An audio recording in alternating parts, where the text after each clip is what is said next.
Section 4. You will hear a lecturer discussing the history of people's beliefs regarding whether the Sun or the Earth is at the centre of the solar system.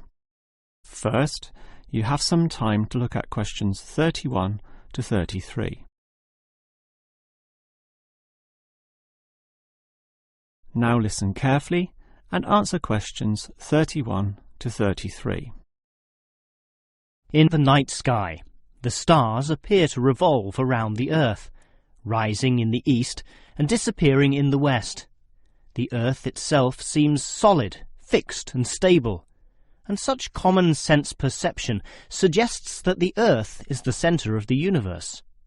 This is known as geocentrism, with geo meaning Earth, and all pre-modern civilizations drew this conclusion. We now know, of course, that the Earth revolves around the Sun, and this is called heliocentrism, with helio meaning sun. But historically, it took quite a while for this to be deduced. As early as the 3rd century BC, an ancient Greek astronomer, Aristarchus of Samos, proposed heliocentrism, but received little support from his peers. Similarly, throughout subsequent history, isolated individuals proposed this new idea, but again, no one was listening. Geocentrism just seemed too logical to refute. Geocentrism also fitted the views of the established Christian Church, who could quote biblical passages such as, "The world also shall be stable, that it be not moved." Those who dared disagree were subject to accusations of heresy, often with dire punishments to follow. The trouble was, as the night sky was observed more closely, that simple revolution of the stars proved not so simple at all. In relation to the other stars, some steadily wandered in given directions, then sometimes reversed for months, and disappeared altogether. They were called planets, meaning wanderers. In addition, the position of the Sun and Moon altered slightly over the year, and comets, those mysterious glowing spots, would come and go.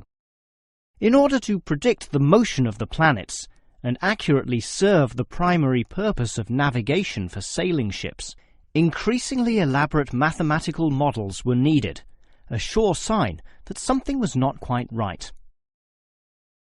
Before you hear the rest of the lecture, you have some time to look at questions 34 to 40.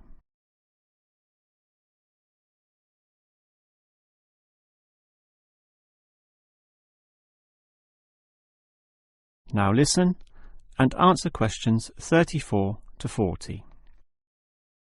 Heliocentrism, or the belief that the Sun is the centre of the solar system, still needed a mathematically sound description before it could be scientifically accepted.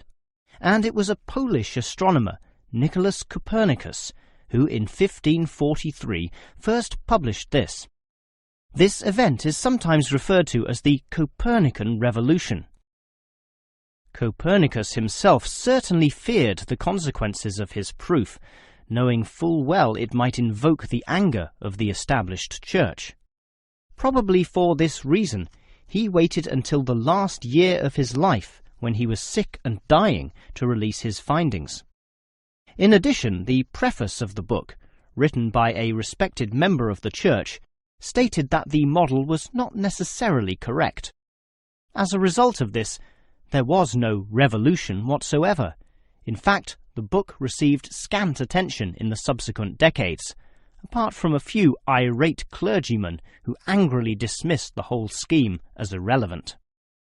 Yet the following generations of astronomers did not always fare so well. The Italian scientist Galileo got into trouble, as did a fellow Italian with the surname Bruno, Giordano Bruno, who was burnt at the stake. Yet ultimately nothing could slow the spread of heliocentrism across Europe. It formed the basis of Isaac Newton's great work on the motion of the planets, a work which implied that even the Sun, around which the Earth circled, was itself in motion around a common centre of gravity.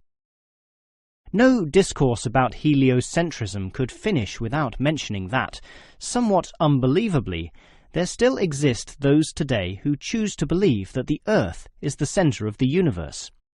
Modern geocentrism is usually the result of literal interpretations of the Bible, which is the cornerstone of these people's beliefs.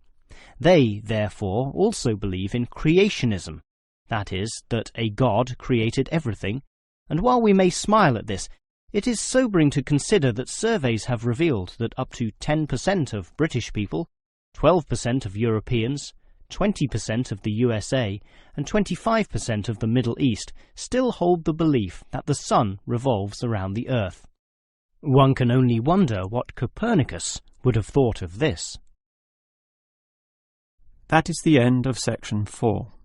You now have half a minute to check your answers.